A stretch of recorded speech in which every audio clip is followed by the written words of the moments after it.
How is everybody doing? And welcome back for another Strength Chat episode. Today, I've got a very special guest for you. Today, I'm joined by the founder of Revive Stronger and a competitive bodybuilder. Today, I'm joined by the one and only Steve Hall. How are you doing? Yeah, good. Thank you. I can't help myself. I'm just one of those people. If whenever I get compliments and stuff, I could just end up smiling because I'm just like, oh man, it's so nice to hear people be so nice to like about me, and yeah, it's incredibly humbling as well. So yeah, I appreciate the invite and yeah, getting to talk a little bit. No worries at all. Thanks a lot for taking the time to jump on.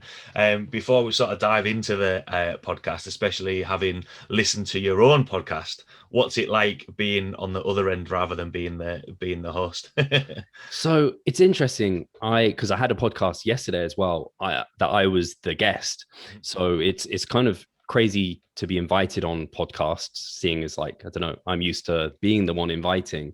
But I think it's actually less fatiguing being on the my end versus the host's end, because when you're the host and you'll know this, you're sitting there having to take everything in, think of questions. Oh, they're continuing. Oh, think of a new question. Oh, what was that other question? Oh, what did they just say there? And you're just like, your concentration has to be so there. Like, I think a lot of people just think the host just sits there and is just like, oh yeah, next question, let's go. But you have to really listen, and that's tiring. Whereas when you're the person talking, you can just like, I don't know, time just flies and you're just talking and it's not so much of a stress. So I think I don't know which I prefer necessarily. Like it's great being a host because I'm also, it may not come across like this, but I like listening and I like just not talking a ton anyway. So it's quite natural for me just to sit back and let someone go. So I like both ends. Yeah. But yeah, the more I've done this, and I mean, podcasting for me is great because I have tried being doing like seminars and presenting in front of people, and it scares the shit out of me. But if I'm just talking to someone like this, even if thousands of people could be hearing it, I don't get stressed out about that for some reason. It's fine. Yeah, yeah. Well, hopefully you can relax and have a little bit of a chat for the next hour or so. And yeah, it's interesting you say about that because especially over this last year or so, I've used Zoom for the podcast, but then obviously through the gym, we've been using Zoom for online classes, and I find that really hard. Or I did find that really hard. I've not done as many online classes now, but when it's a one-on-one conversation, so when I've been having check-ins with online clients and that sort of stuff, I much prefer sort of the one-to-one chat rather than having a Zoom where there's like 30 odd people in there, because I always, especially when everyone's on mute, you find it quite hard to try and get a little bit of communication between everyone. But been a little bit of a weird year and a bit for everybody, but how have you been? What have you been up to? What's been happening in your world recently? So yeah, I mean, I remember it's crazy to think what the year has been, when the first kind of ideas about lockdowns coming in and all of that jazz. And I just, as anyone who's obsessed with lifting, and bodybuilders in particular, I think are bad for this. I'd say that as a neurotic bodybuilder. As soon as I saw lockdowns coming in, I remember going on different websites and buying, like, I was early with the purchases I made. So thankfully I didn't end up spending tons, but I mean, you still spent quite a lot in terms of like accumulating stuff over time. So thankfully over the whole lockdown period that was there, I ended up having a semi-decent setup, which I think did a ton for my personal mental health, just because I know how stressed I get. Like even deloading's kind of a little bit troublesome for me sometimes, and I want to get in there. So kind of making sure I had the equipment really helped. And I'm very lucky to have an understanding girlfriend and a spare bedroom to be able to put it in and be able to afford it financially. And yeah, I mean, like I said off air, like I'm 9 floors up. So I was like, I didn't really even consider whether or not it was safe to have this much weight like up in this building, but it's a new build, it's fine. And then obviously there was the business concerns. And I mean, in many ways, I'm so thankful that I work online. And so really the only way I was impacted was, oh, I don't have to walk to the gym anymore. I have to train from home, which kind of sucks. But in the kind of grand scheme of things, how bad really was that for me? It wasn't that bad. I had we lost about a few of our coaches, and me included, lost maybe a third of our clients from the get-go, just because it was like, well, I mean, they wait a couple of weeks, the gyms still aren't opening. It could be ages, and then it did become ages. But we quickly kind of responded and recovered and filled up our roster and was as busy as ever within like a month. So it was initially a little bit scary, but as soon as I got gym equipment, as soon as it was like, oh, we're an online business, we can coach people who are in Sweden and they never had a shutdown, so their gyms were open throughout. It became much less scary. The biggest things that I forget, I guess, that were probably negative, well, definitely negative things, was we were going to run a seminar with Eric Helms, Jad Feather, Mike Israel, and Alberto Nunez. And that was going to be like our biggest seminar ever. We'd sold out like months before, like it was going to be totally epic.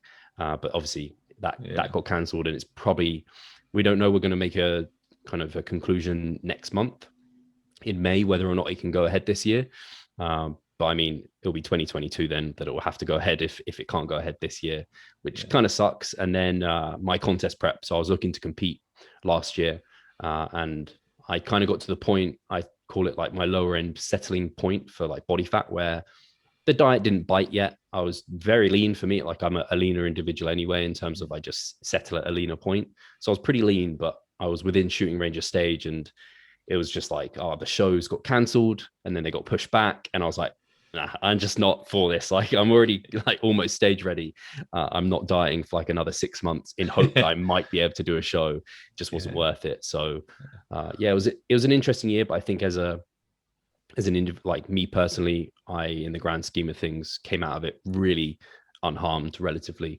And I'm very grateful for doing the job that I do. And I think just the fact that I am a introverted person who doesn't draw a lot of energy from other people, that helped.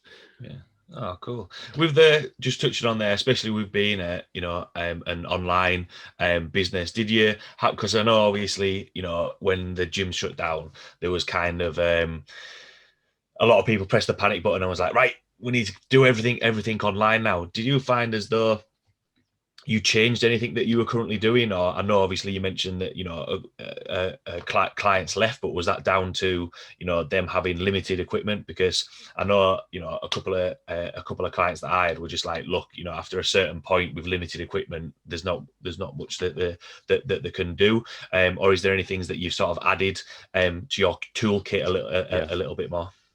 So it's a really good question actually, because it's interesting to know why people dropped off. The majority was financial, so they'd lost their job, or they weren't sure if they were going to get furlough, or whatever it was in their country as well. So that was just scary for them. They just were like, it's a luxury to have a coach, have a personal trainer, and it's something that some people couldn't always afford if they don't have a regular income, which I completely respect. It was actually, you probably had it as well as a personal trainer, where some people were keeping you on and you weren't even sure of their situation and whether or not they could justify it or afford it fully, but they felt bad for like letting you go. And so it was, not a comfortable time actually financially for a lot of people. So that was the main reason. But like you said, some people are like, if I haven't got a gym, what can I do? And that's the kind of toolkit lesson that, as a good coach, I think a lot of good coaches came out of this lockdown period, like with more respect from their clients and also more respect for themselves, in that you can create a stimulus, like especially for bodybuilding, but even like you said, you do powerlifting, but it doesn't mean that you have to push strength at that time. It could be a great opportunity to work on other things that are going to help your powerlifting in future. And hypertrophy is such a kind of forgiving outcome, in that we don't have to train within, like for strength, you have to have a certain amount of weight. Otherwise you're not going to be able to train strength. Like it's just so specific to that. Hypertrophy is like, well, we can train, as long as we train close enough to failure, we can get away with kind of really light weights. And then you have your body weight and it's like, oh, cool. I can do things like Bulgarian split squats, pull-ups, push-ups from a deficit. I can do pauses. I can do BFR, intensity techniques. So it's kind of like, oh, like this is actually quite fun. And for me, even training from home, it really made me respect the idea of, okay, I need to make sure when I'm training, the limiting factor is my muscle, because sometimes stuff's just awkward training at home, where you're trying to do an exercise, it's like, oh, this falls off, or this band just starts rubbing me and gets annoying, or something feels like it's going to break. So I'm concentrating on that versus the movement. So it really made me think outside the box a little bit more and get better at communicating and getting my clients to understand that kind of stimulus to fatigue style ratio, and also getting them to understand, like, and it allowed a lot of people to get rid of their egos as well, where like, no longer focused about the weight, because no one cares how much you can, like, I don't know, hack squat off a wall with how many bands you can do. Like, no one gives a shit. So I know some of my clients, when they've come back into the gym, were like, man, I've never been able to hit so much depth on my hack squat. And it's like, because I never used to try and sit this deep. And when I was at home, I was just like, I want to maximize the stimulus and use as little weight as possible because I haven't got much available. So yeah, I think in many ways it taught a lot of my clients like how to be better bodybuilders or how to be better at growing. So that was cool. And then, yeah, the only thing we really did as a business was try and provide, we were providing workout from home templates. So some of the coaches on the team, Jess and Harry, did like videos of like different movements people could do from home with their kind of like furniture and stuff like this. And we threw together a little Excel template people could download and like use that to train at home. It was kind of hard because you're a business as well, so you kind of want to encourage people to come and sign up, but you also are like, I understand a lot of people don't have money, so you kind of want to give something out. So we're just like, let's just give out something that could be valuable to a lot of people who are maybe a bit scared and anxious about losing everything that they've gained over the past years. Yeah, it has been a little bit of a. I think it put everyone in a weird situation. You know, everything was unexpected, but I kind of, especially in the first lockdown, seeing people, you know, be quite creative with what they're doing, and as coaches, like what you mentioned, thinking outside the box a little bit to be like, right, actually, you know, we don't have all these machines, we don't have all this weight, right? What can we actually do? And I think, you know, it's when it comes to lifting weight, it is like what you mentioned about ego. All right, well, I'm going to just stack a load of weight on the bar or on the machine. Whereas actually, you know, I think in some aspects of it, people got back to just enjoying training and realizing that, you know, you get involved in training because you enjoy it, and trying to be like, right, putting books in a bag or bands or anything like that makes it a little bit more interesting. And as well, I think the communication between the coach and the client within a circumstance like that only builds a better relationship, and you can build a little bit more buy-in, which I think, you know, sometimes you can rely on the programming side of things rather than actually speaking to the client and being like, right, how can we work around this? What can we do? Which I think is a really important skill to have with that communication with a coach. So obviously spoke about being an online business and with hypertrophy. But for everyone listening who might not know your background, how Revive Stronger came about, just want to give a little bit of a background to yourself? For sure. So yeah, I guess the way for me personally, I'd never been into like particularly like bodybuilding. I didn't do well, yeah, I guess when I was younger, it wasn't like something I didn't know this is what I wanted to be. Not at all. And I was a one-on-one personal trainer before this. And again, that wasn't anything that I thought I'd ever be when I was younger. Through school and stuff, like I was good at sports. It was something I enjoyed. I was kind of a little bit of a natural at somewhat a natural. Like I was of the better within some of the sports, but it was nothing I took it like GCSE or to any higher education. I didn't take it there. So when I went to university, I did geography of business. So nothing related to what I do now. And I always loved it. And I was training since I was like 16 years old. I've been training with weights and I've been kind of active, but I never really had any like, that's what I do. I like football. I did running, I did rowing, everything, whatever I could do. And on one of my runs that I would do around campus, I can remember vividly like having my Garmin like heart strap on and having my like Garmin watch on, and it had like a previous like shadow on your watch, like it used to show you like how close you were to your previous time. And I can remember like this would just incentivize me. I was like, fine, I'm going. So I was on for an all-time PB on one of these 10-kilometer runs I would do around campus. I came to some flashing amber traffic lights, and I just legged it. I was literally probably 500 meters or so away from my front door. And as I went, I looked right and a white van came and hit me. So from this, I got like scarring, which I obviously still have. So I have scars up my back and on my elbow. I fractured my skull, and I was only in hospital for maybe like a couple of days. And I mean, if that was it, like that would have been pretty good. But the worst of it was to come. So I went home, and this was near enough Easter time. I went home for Easter, And then it was, we actually had like our family over, and I just remember being like, I can't talk to anyone. And I was just like, I went to my room and I was just like, just don't feel well. And I was just like violently sick. I was like having like a panic attack, and just like, I just remember flashing like lights and just being in it, just scared. I think at that time, didn't know what was happening. So my parents took me to A&E, and I stayed in hospital for about a month because they found that I had low sodium levels, which I think is like hypoatremia is what it's kind of called. And they were just monitoring me, and I was in a hospital for a month, because if you have low sodium levels, you can essentially have a fit at any time, because electrolyte balance is super important for the human body, and my body just couldn't regulate it. I always joke that I was like a camel, just like holding on to every little bit of water I could, like for whatever reason. So they think my hypothalamus was bruised, which is obviously just a regulator of a lot of hormones and different things within the body. So I was on medication for that, to kind of regulate my electrolytes for a long time after that. And I can remember, I was vividly remember filling up innocent smoothie bottles, which are 250 mils, these tiny things. And I was like, fill that up to the top. That's all the fluid, fluid I could have for the day, apart from obviously eating food. But I couldn't have like milk on my cereal. I wasn't having that. I wasn't having soup. I remember eating watermelon once, and I was like violently ill that evening. It was just like, man, like I have to be really careful. So it was a really hard time. It was like, it's been the worst part of my life to date, was the recovery from that, because not only was I struggling to feel well, I couldn't concentrate properly. I didn't have good energy levels. And I was used to being this fit, like healthy guy who was like good at sports, like, and a smart person. My brain wasn't functioning properly, and my body wasn't either. So it was, really tough recovering from that. And during that recovery process, I lost a lot of the muscle. I said I was training since I was 16. I had the accident at 20.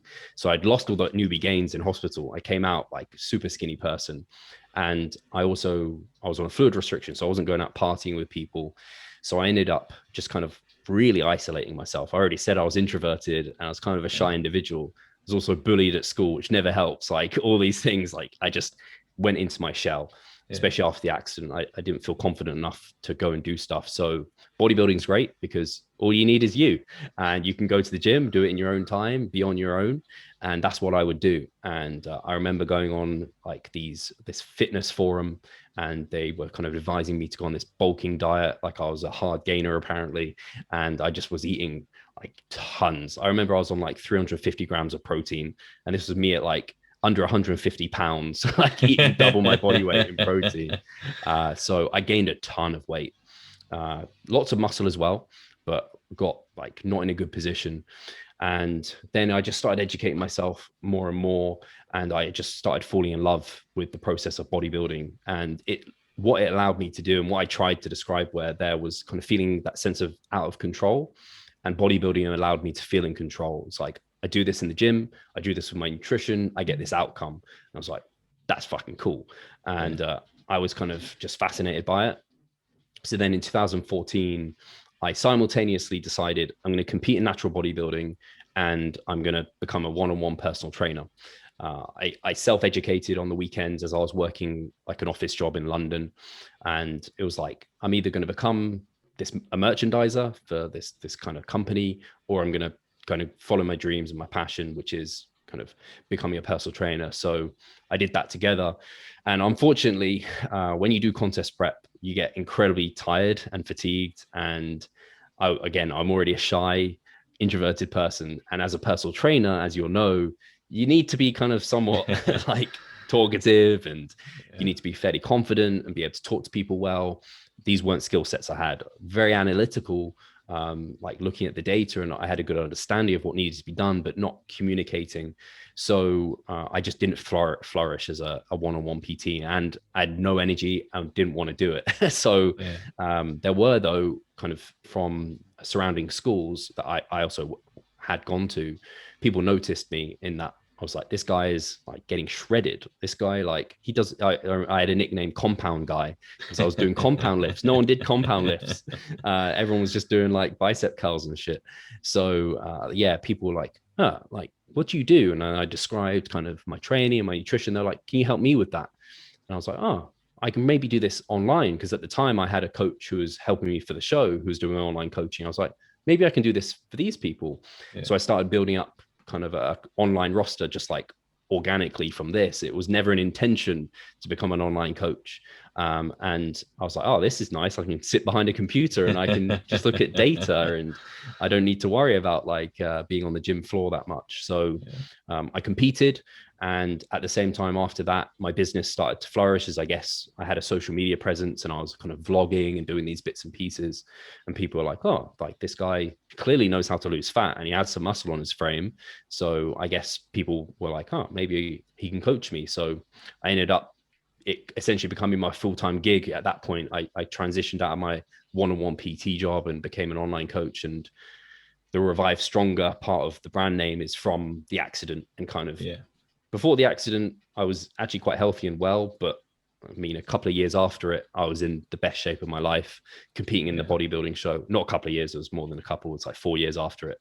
But I managed to do that. And I was just inspired by the fact that the human body is just crazy. Like the fact that I can get hit by a van, have this kind of hypothalamus issue, it recover from that.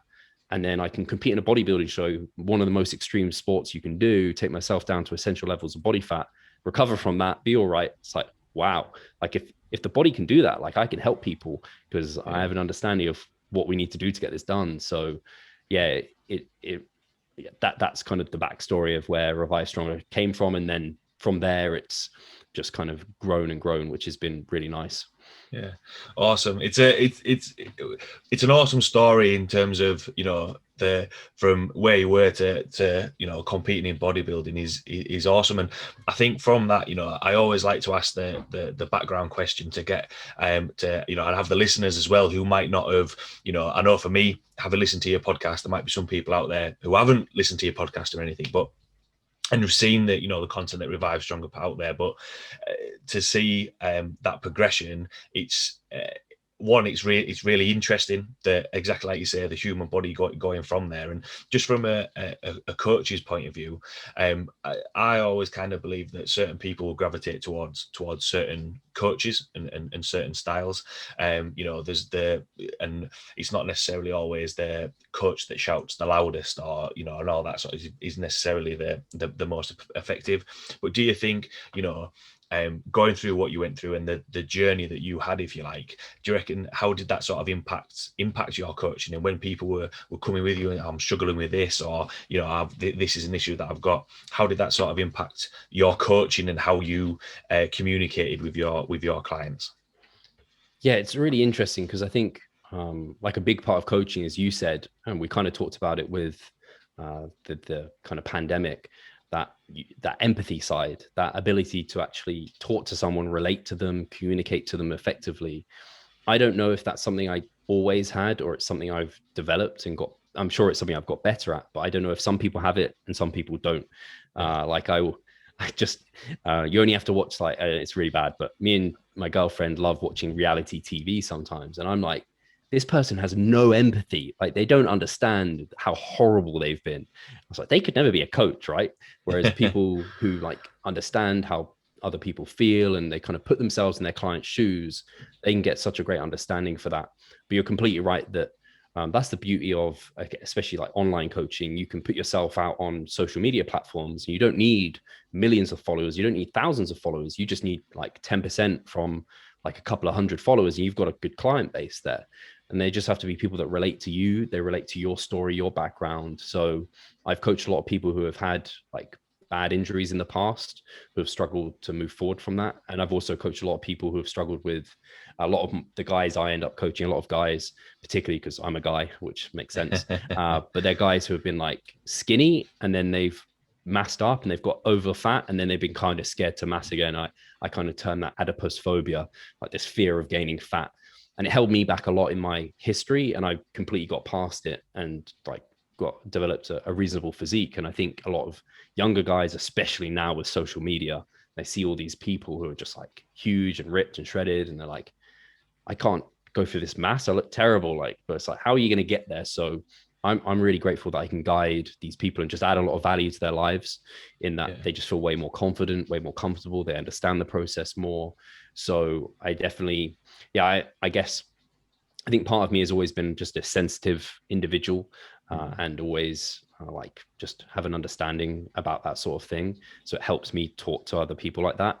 And there'll be people who I won't be good at coaching and they won't want me as a coach. They'll be like, that guy's like way too soft for me or something, because they're just like, they just want someone who's going to be hard down the line on them. Yeah. But yeah, I mean, yeah, there's those coaches out there as well. Yeah, yeah, definitely. And you know, you, especially when it comes to coaching, you're in the business of people. You know, speaking to people, and some people will gravitate towards some with different coaches.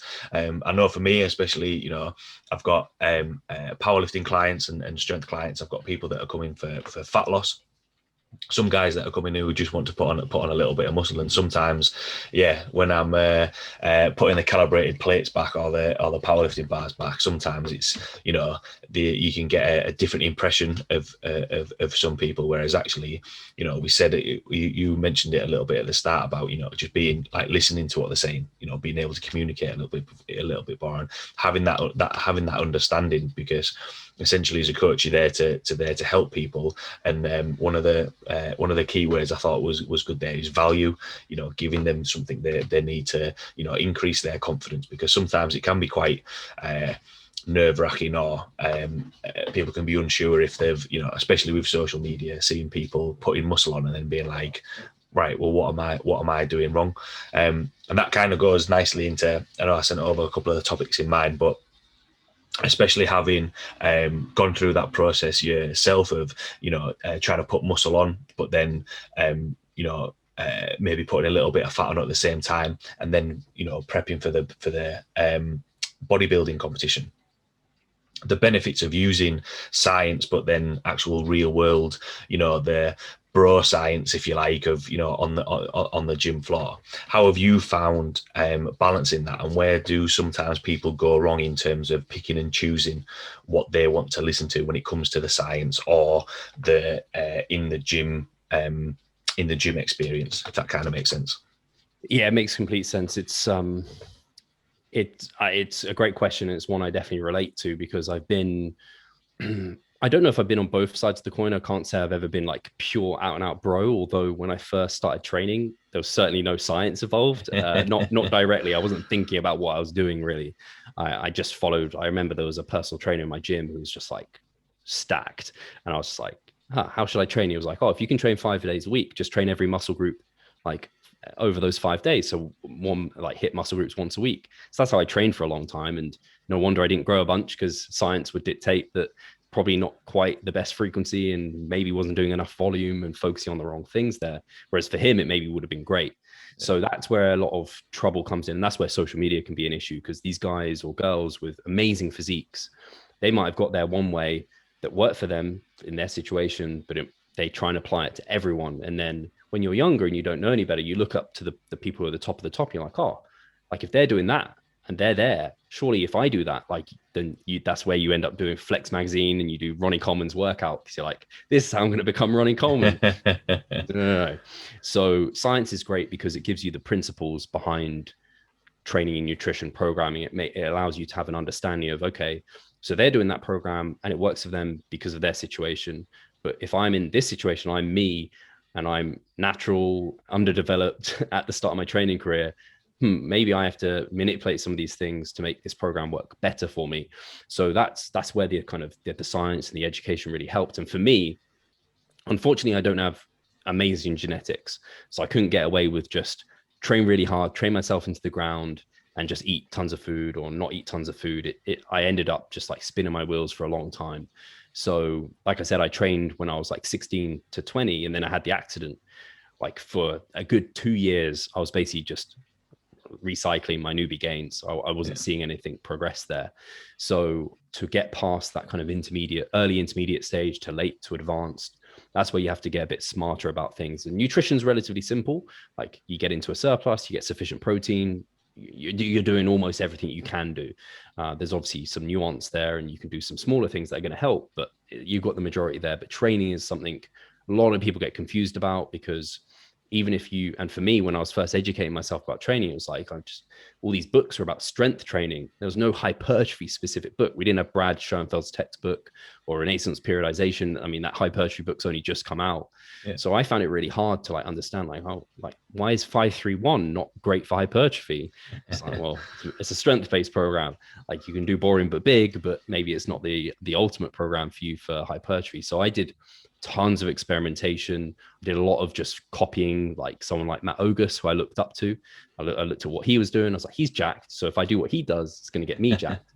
I just didn't understand the principles. So it wasn't until I started understanding like specificity, overload, fatigue management, like periodization, phase potentiation. And then I understood, well, I got an understanding of flexible dieting much sooner, which helped. And that was through body recomposition, Alan Aragon, Lyle McDonald. I mean, then I was like, oh, calorie balance, protein intakes are body weight dependent, spread it through the day, carbohydrates around workouts, and not being worried about eating past 6 p.m. and things like this. And that helped a ton, and it made it a lifestyle for me. And I was just hooked by learning more. And I was hooked because when I applied what I learned, I started seeing more and more results. But there was a point, and this is where it might sound like I'm like 100% pro science, like poo-poo all the bros, but this is where you can get into a hole, because there was a time where I would just like cherry pick. So I'd be like, right, I don't want to gain fat. And I mean, this study says I can gain muscle in a deficit. This study says I can gain muscle at maintenance. I'm just going to eat at maintenance and like, I'll be fine. I'll just train hard and I'll grow. And it's like, didn't work. I maintained for a long time. And that's because when we look at the literature as a whole, and you look at what's the second most powerful kind of anabolic stimulus past training, and obviously anabolics, is nutrition. It's like, oh, put yourself in a surplus, you really give yourself that edge. And I just have a way better understanding for that. And that's where the bros were right, because it's like they go through these bulk and cut cycles. They're not just continuously eating at maintenance and getting huge and jacked and stage ready. It's just not going to happen. So there's definitely things like that. And I mean, all science essentially, and like Brad Schoenfeld himself is a self-confessed like gym bro. Like that's his background, is he just loved to train. And a lot of the science is driven by the bros doing it in the first place. So like without them trialing and doing stuff and experimenting, we don't have the ideas of what to test. And sometimes they get proven right. So there's things like pump, like we've all heard of the pump, and Arnie was obsessed about it. And I think in the past, people would have been like, fuck, that's just bro science. Like, that's bullshit. Don't chase the pump. It's like, oh, maybe there is something to the pump when we see there's cell swelling, and kind of that leads to potentially an avenue to hypertrophy. It's like, oh, okay. And yeah, it's interesting. So science is just like giving us and Brad says this really well, where science just gives us like the starting point. If we don't have science, where do we start? Like it's the best form of evidence we've got. If we look at the literature, let's start with that and then apply it, see where it leads us. And then, okay, this is working, this isn't working, let's go with that. So I think it's really important. And I mean, and I'm sure it's the same for you, Stephen, when you have a new client and they give you like no background data or very limited or whatever, it's like, right, we'll start with this because this is what kind of the science says on average is going to work for most people. And then after a few weeks, you're like, oh, okay, we can tweak this to make it a bit better. It's a bit against maybe what the science would dictate, but in your situation, what we're trying to do for you right now, there isn't a study on that. And we're going to see, and we're doing our own scientific study on you as an individual. So yeah, you've got to find the best of both worlds. And unfortunately, people love black and white. And that's where I was. I love like just a black and white answer, like science 100%. Let's ignore any of what like I'm seeing in real life.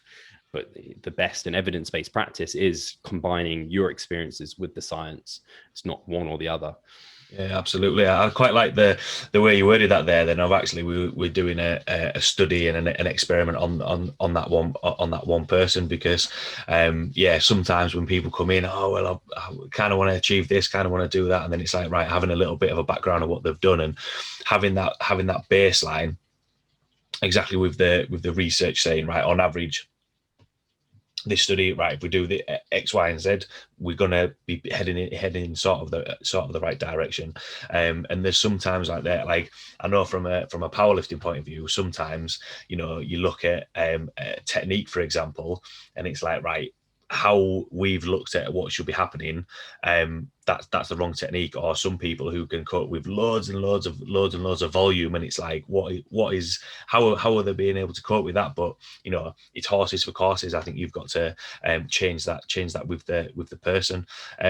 In terms of especially when we talk about Brad Schonfield, Brett Contreras, who are all they admit they are bros. They've been in the gym training a long time, but yet they've got however many amount of papers behind the names.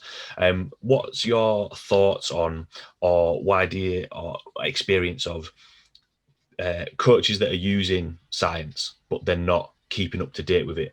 And on the second question from that is, what would you recommend to keep up to date with the science? Because I know for me, I signed up to Mass with Eric Helms and Greg Knuckles, and there's some stuff in there that I'll brush over. Some things that okay, that's quite interesting. That's a little bit more up to date. Whereas I sometimes feel as though some coaches, especially with social media, will put a study up and be like, right, this is gospel. This is what we're going to work towards. So, what are your thoughts and sort of experience with that?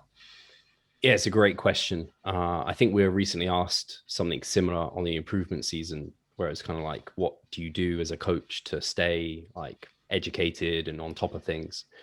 And I think you might agree with me, Stephen, that probably nothing that since you've been subscribed to Mass, probably nothing in there is like revolutionized any of your training or nutrition practice, because the principles of training and nutrition are really unlikely to change. Like we have some big rocks like calorie balance, like we need to hit a certain amount of protein.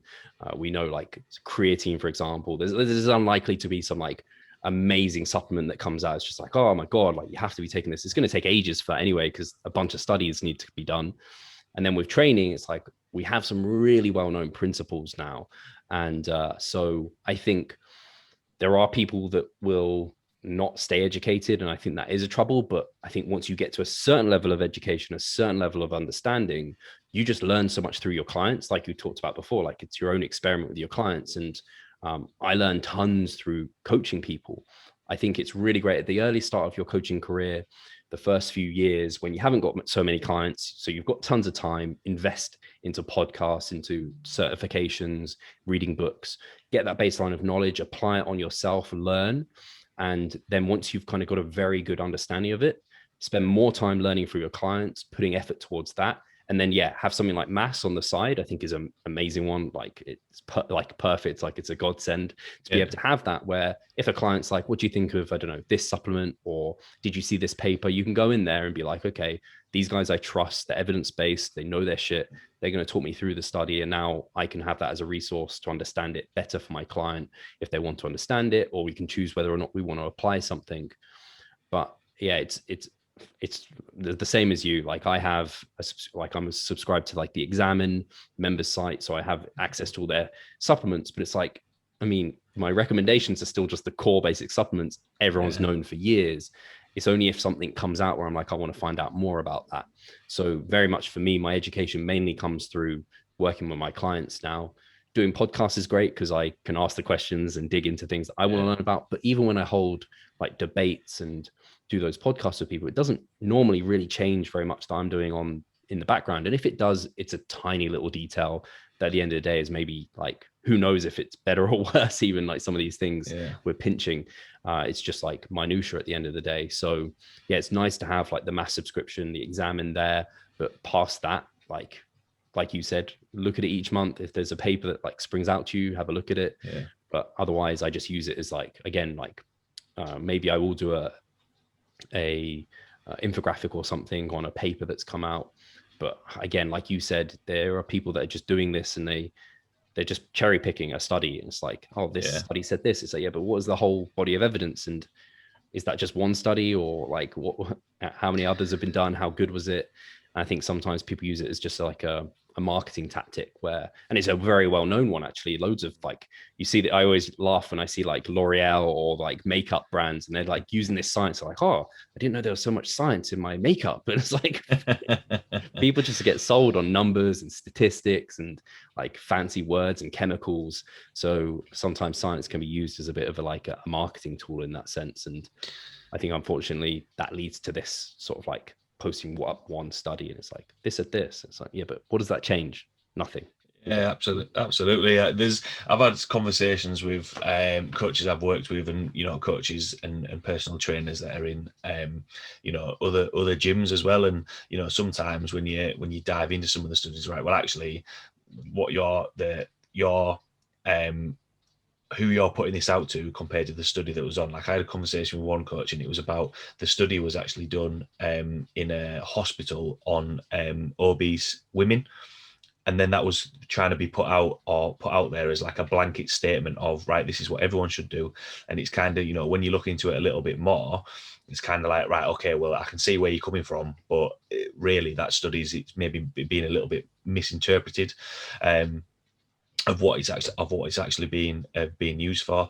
And I agree. I think when it comes to, like, I love strength training, hypertrophy. It's something that I've been always interested in, and it's nice to just as an interest and a hobby to keep reading up on that and keep that up to date. But in terms of the nutrition and training side of things, a lot of the fundamentals and the foundations that are going to get people results, a lot of people already know. A lot of the things that especially when you mentioned about podcasts and speaking to other coaches, is the coaching style, how you communicate and building that skill set, like the art of coaching, if you like. Whereas in terms of a programming, most PTs and coaches will know the fundamentals of a programming and be able to put something together. From the client's point of view, then, especially, I don't know whether it may differ, especially predominantly being online, but when they're working with an online coach, searching through, looking on social media, typing things up, how do you work with your clients or recommend them to filter out some of the information? Do you usually say, recommend that they go out and search things and then come back and ask you questions and be like, right, well, actually, on this topic, I would maybe recommend, you're not far wrong, but I would maybe recommend you have a look at this content instead. What are kind of your thoughts on that? Yeah, it's a good question. I think definitely when I was a one-on-one PT, that's where that sort of thing would be way more kind of something I have to think about. I can specifically remember training like a woman when I was one-on-one PT, and she was like, this is going to make me like really bulky, blah, blah, blah. And I was like, I saw this girl talking about how I shouldn't be lifting like this because I'm going to get really jacked or whatever. And I was like, oh, it's like, I don't come across this person now. Everyone who comes to Revive Stronger has pretty much been following the podcast or evidence-based information for such a long time that thankfully they're already in like that kind of caption, which is kind of scary because I want to reach out to more people, more general population people, and get them to understand things more, and then hopefully they get drawn in. But I always just think, like, if there's a few things you can look at, I guess, as an individual. So when they're looking for information, it's kind of like, so if you ask them about what they're proposing, they have a good answer for you, and can they give you an answer in a way that you can understand? Because they might have a good answer for you, and I've done this before. I've asked someone who I'm like, I don't quite understand what they're saying, so I'll ask. They give me this answer, and I have no fucking clue what you're saying. And if they can't explain it to you like you're a child, they don't understand it well enough.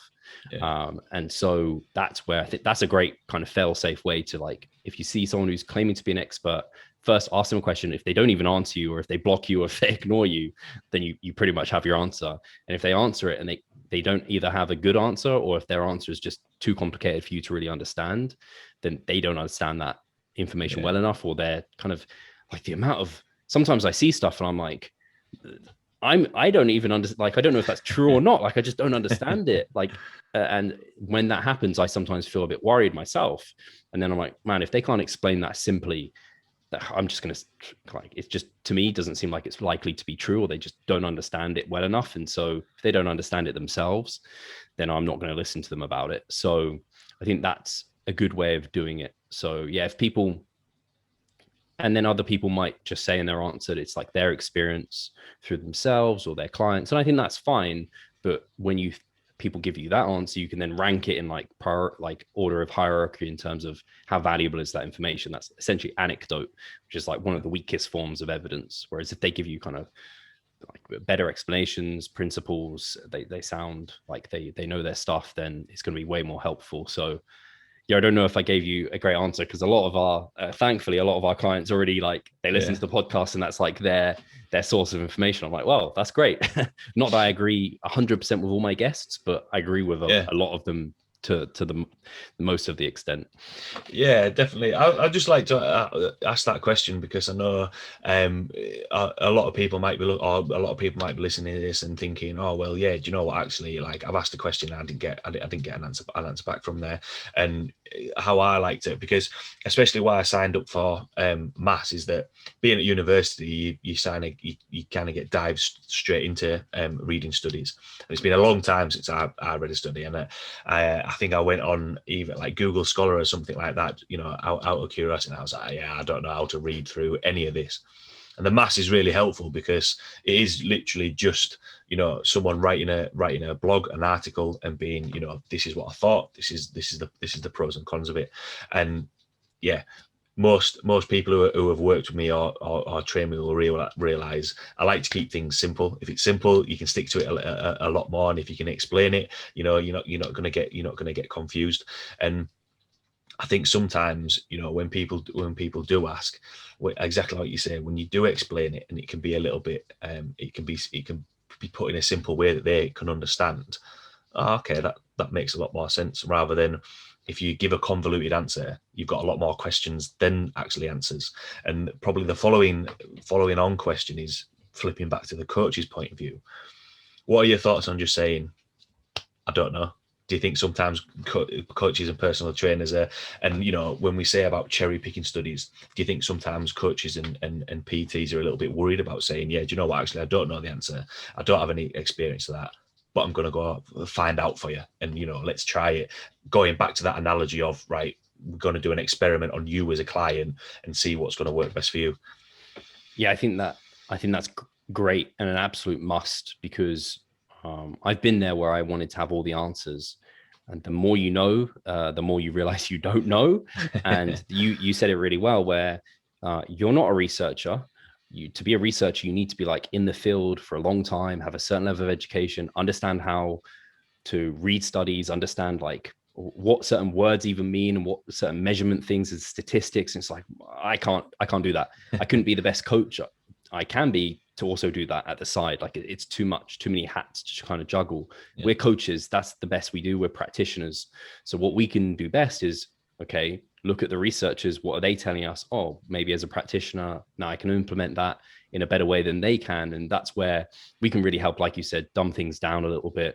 I like analogies. That makes it really simple for a lot of people. Yeah. Because we're only like a step above our clients, really. We have a bit more experience and education, and so we can help them in that way.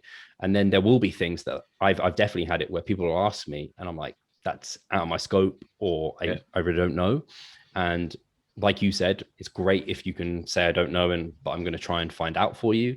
And sometimes you can't find out, and you it's better to be honest than try and give someone false information that might harm them. And normally, if there's something, and I'm sure this is the same for you, Stephen, if it's something you don't know, then it's probably not something that matters a whole lot. Yeah. Like, it's normally stuff that's just like, or you can refer out. So I've definitely had people who have maybe had like little injuries, or they might, I don't know, there might be some blood work they've got and something looks a bit off. And I'm like, that's out of my scope of practice. I'd be doing you a disservice if I tried to diagnose that or give you kind of information, because I'd just be like Googling it. And like, you can do that. So like, we have a physio on our team now, which is great. So I can refer people out to actually have a consult with our physio. Or if people are, I don't know, interested in like anabolics or something, I'm like, fuck, I'm clueless. Talk to Broderick Chavez. He knows way more than I do. Like, I don't want to deal with that. Or blood work, like your doctor, like, please talk to your doctor, your GP, because they're the person who's best educated to be able to help you in that situation. So for sure, like, saying I don't know is a really good answer in a lot of cases. Yeah, I think as well with that, especially being able to refer out, is it comes across as being an air of professionalism, and actually realizing that, look, I'm here as a coach to get you to X, Y, and Z and achieve this, but I'm not here to be able to diagnose this or be able to help there. I'm still here. You know, I've had it before where people have had injuries, and I've worked with their physio and referred to them, and it's good not to, you know, step on their toes. And I think that sometimes a better service and better value for the client, rather than trying to be a jack of all trades and actually doing more harm than good. With that in mind, in terms of when you're working with clients and being like, right, actually, you know, this is the chunk of time that we're going to work towards. And you know, the whole thought of, right, we need to trust the process. You know, it's going to take time. It's not going to happen. I've done 3 sessions. Right, why aren't I shredded? I've literally trained every day this week. Why I've done everything that you've asked in terms of food. Why aren't I shredded? What's your sort of process in terms of buying, in terms of allowing the clients to be like, look, it is gonna take time. It's not gonna happen overnight. And you know, if there are any red flags in terms of, right, actually, do we need to change things around, or do we need to adjust as we go? Great question. And it's a tricky one when you have people like that. And I guess our first step of trying to flag this is in our application form for our online coaching. We have, I can't remember what the actual question is, but essentially for one of the answers, they can say they get frustrated when they don't see results quickly. And so that's already a red flag, because you're like, this is that person that jumps to like bulking to cutting to like this program to this program and this machine to this machine and whatever it is. So a lot of the time that's what it ends up being. So I try and talk through that within the consultation and just get an understanding of, give them realistic expectations. So I might ask, like, what are you looking to achieve? Okay, this is like a reasonable timeline that I think you can probably achieve that. And they might say stuff that I'm like, you're not going to gain this much muscle or whatever in that time window. Or and sometimes they ask, and you probably had this as well, Stephen, whether they'll ask you kind of, can I gain this much? Like, how much muscle am I going to gain in this time? And you're like, oh, I don't fucking know. Like, in theory, maybe you can gain this much if you do this, but you could gain more than this. It could be less than this. Like, let's put our best effort in. Let's do what we know works. And then manipulate that over time, and you'll be putting your best effort in, and you'll get the best outcome you can possibly get. And that's what I like people to focus on, is rather than looking at that outcome goal all the time, let's look at kind of the internal processes and the step-by-step goals that we need to get done each day to eventually hit that outcome goal. So it is about like ticking those boxes of like, okay, let's make sure you're getting your protein, let's get your calories, let's get your training in, steps, whatever it needs to be, week to week. And if you keep doing that consistently, that's what's going to bring you that outcome. So I like to get people to focus on those process orientated goals. That's what it's called. That's what I was looking for. So that they can then enjoy that as well. And it can start being a lifestyle, and they can get carried away with the process, so that eventually, like 6 months down the line, they're like, oh, I've been like, they've just been milling away at it, enjoying it. And then they like look at themselves, or like they hit a lift and like, oh shit, when I compare that back to 6 months ago, like it's way improved. So that's what I try and get these people to understand and focus on. And it comes from, again, just an understanding of like, how long do these things theoretically take? What's a realistic outcome to have? Sometimes I ask, especially for people who are a little bit more gen pop, and they haven't been following us that long. They don't maybe understand these things as well and how long they take. I just ask for like a photo of who they're looking to like look like eventually. Yeah. And that just gives me an awareness of, okay, first of all, how realistic are they? Like if they're putting Ronnie Coleman down, I'm just like, oh shit, man, we need to have a talk here. Or if they're putting like, I don't know, Matt Ogus or their favorite influencer or whatever. It's like, oh, okay, like this person's actually natural. And like they've been training for a decade. You've been training for 2 years. Like, so you can start selling it to them that way. Like, okay, like that's where you want to be. If we want to get there, like we need to focus on all this stuff, and let's focus on enjoying this stuff, getting the best outcome, and hopefully we'll eventually kind of get there. But there will be weeks, and the thing you said there in terms of like, I've done everything right this week, why? And it's often like the scale weight hasn't come down, or I don't look any different. And that's where, as a coach, like it's kind of upsetting sometimes, because you want your clients every week to feel like they've achieved something. And then you just have to, as a coach, decide like, do we need to make an adjustment? Or are they on track and we just haven't seen the outcome yet because of whatever reason? So then that's when you look into like, okay, have they actually been adherent to their calories? Have they done what they said they've done? And that's where you have to initially get their buy-in and trust and build that rapport so that they can be honest with you. Because I have very rarely now do I get it, but I have had clients who have like lied to me for a few weeks. And then after those weeks, they come out and they're like, Steve, I've not been telling you the truth over the last couple of weeks. I'm like, oh shit. They're like, I don't know. And they sometimes are their own worst enemy in that regard. And you can't help them if you don't have clear, honest data. So building up that rapport and that relationship and getting their trust from the get-go is important. So yeah, that's kind of the way I try to deal with those sort of people. Yeah, definitely. I think as well with that, sometimes it's a process that you've got to go through, that actually they maybe don't tell you everything at first, especially if you're potentially the first coach that they've worked with. And sometimes you need, and then it gets to that point where you have that conversation of like, look, the more honest you are with me, the more accurately I can help there, and go on. And then it is that of conversation of, all right, well, now we know why the weight isn't going down on the scale. Now we know we're not going on there. And yeah, I actually had a conversation about that this morning in some of my check-ins, and it was a case of, yeah, actually, I didn't tell you about this food or stuff like that. And it's like, right, well, now I know that makes a lot more sense. On the flip side of that, especially probably a little bit more specific to the guys that you're working with, who potentially may have worked with other coaches and have a little bit more experience. How do you find sort of, right, okay, this is the plan, this is the information, this is the previous training that you've got, and this is a plan that we're going to go forward? Because sometimes there can be people who have dotted around with a couple of coaches and been like, all right, well, I don't agree with that. I'm gonna go do something else. How much flexibility do you give them of what they've previously done in the past, but then also try and drip feed, right, actually, I think this is going to be the change going forward? Because especially with the bodybuilding, the hypertrophy side of things, sometimes you can have a look at going back to the science side of things of, oh, well, actually, I've been reading this, I've been trying to do this, I'm coming to you as a coach, I still want to do this, but what else can we add in? Cool, good question. I think this is something that maybe we need to add to our application form, is like, have you worked with previous coaches before?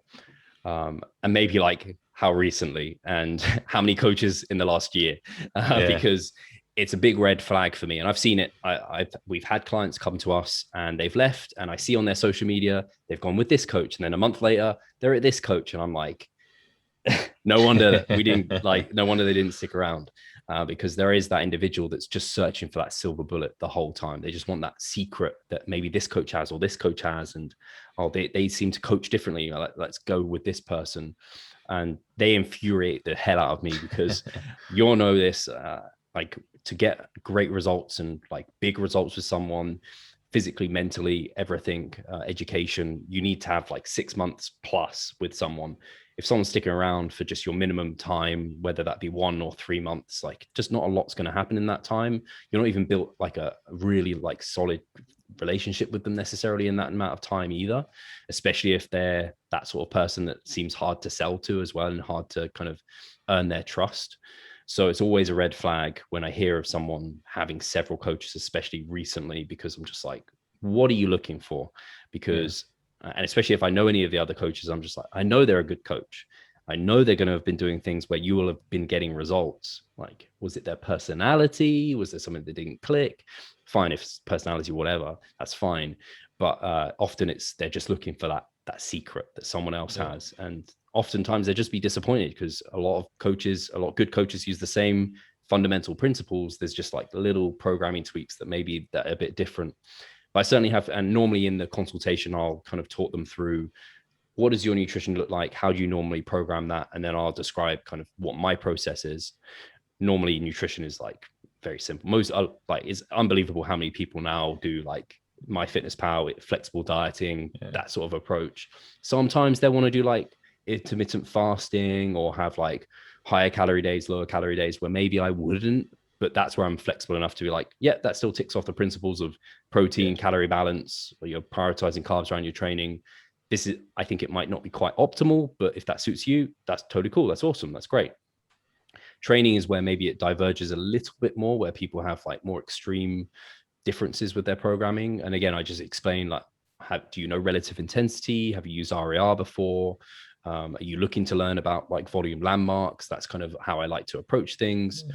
And most people like are signing up because they want to do that, and they already know that's kind of the approach that I'm going to be taking with them. And other people, we might start with that and they're like, you know what, I wanted to try this, but it's just not working.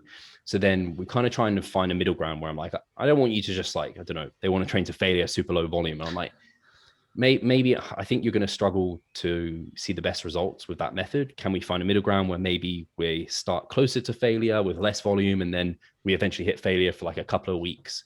Just kind of try and find a middle ground with someone, so we find the kind of the best for them, because I think some people have like preferences that are just way far away from what they need. And then other people, and a lot of people I coach, thankfully, are just like, they make their needs their preferences. They make their preferences their needs. So, and that's what I always like to say is like, anything that I need to do, I want that to be my preference, because results are my preference. That's the main thing I'm after. But other people, I have to kind of just make small tweaks. And as like I said, as long as it fits with the overall principles of like training, nutrition, and everything, and I'm happy and comfortable with what they're doing, then I'll do it. It's very rarely that someone's going to do something like so extreme where I'm just like, nah. The only time I've literally turned clients down is I've only had it where they're female and maybe they haven't got their menstrual cycle, they're not in a healthy position, and they want to compete, and I'm just like, I'm not willing to make your health worse than where it is now. So that's really the only situation I've got into. Yeah, I think it kind of goes back to the first topic that we're having, whereas because when you mentioned there about the application, when someone's coming to working with you, you're gathering that information and being like, right, well, actually, you've especially if they've worked with a coach before, you've done this, right? So that means I'm going to pick this out of the science world, if you like, and then meeting them in the middle, and having that art of coaching and communication to develop from there. And I think sometimes it was interesting saying there about people trying to find that secret ingredient from different coaches. I know for me, until I started working with the coach that I'm working with, you do try other things and see what fits, and that's not necessarily a bad thing. But I think that's only got a limited shelf life before actually you're spinning your wheels and realizing that actually you're dotting around programs and coaches that much that at some point something will have to click to be like, oh yeah, actually, do you know what, they've all said the same thing, it's the same principles, it's just being able to stick to it. And the longer that you stick to something for, then you're going to be able to have the option to try different things once sort of that foundation has been made. So yeah, it's an interesting topic to chat about, because from a client's point of view, I think people are like, right, well, how long they want an answer of, right, I want this in 10 weeks, because they've seen a program, they've seen something on Instagram, that guy got shredded in 10 weeks, and I want to do that. But then from a coach's point of view, I think they're thinking, right, actually, from a fundamental point of view, we need to do this. But then also, like what you mentioned, they want results with the clients. And I think, being able to compromise that by changing, sometimes as a coach, you're setting yourself back a little bit, rather than trusting your own process to allow them to get there. So quite a few topics covered there, but the last question that I like to ask from everything that we've chatted about, for everyone listening, what would be your take-home points or words of wisdom? Oh wow.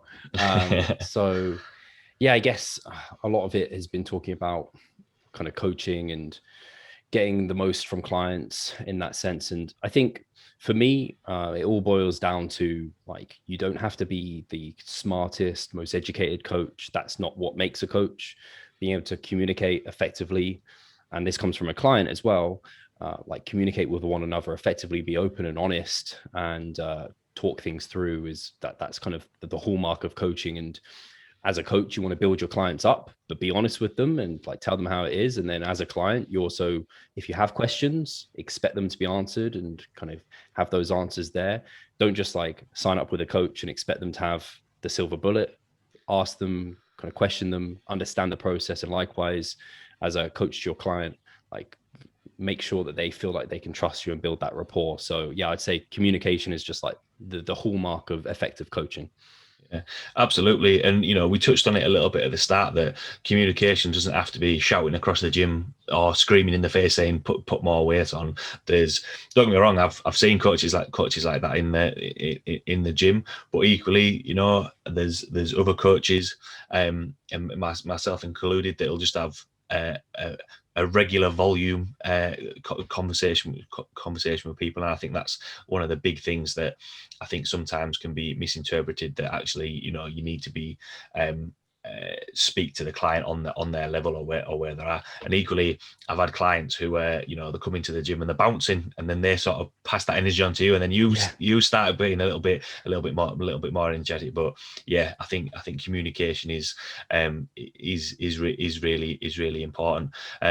So yeah, thanks a lot for taking the time to jump on, Steve. But if anyone's got any questions about what we've chatted about today, want to check out your podcast or get involved in some coaching with you, where can they find you or reach out to you? Yeah, thank you for having me on. It's been a good chat. Hopefully there's some take homes for some people listening. So yeah, revivestronger.com is our website. So they can find the podcast on there. They can find our member site, coaching, all of that stuff. If people want to reach out to me personally, I'm most active on Instagram. So I'm just Revive Stronger. And yeah, thank you. Cheers. Awesome. No worries at all. Thanks a lot for taking the time to jump on. Thanks a lot to everybody listening, and I will see you all next week.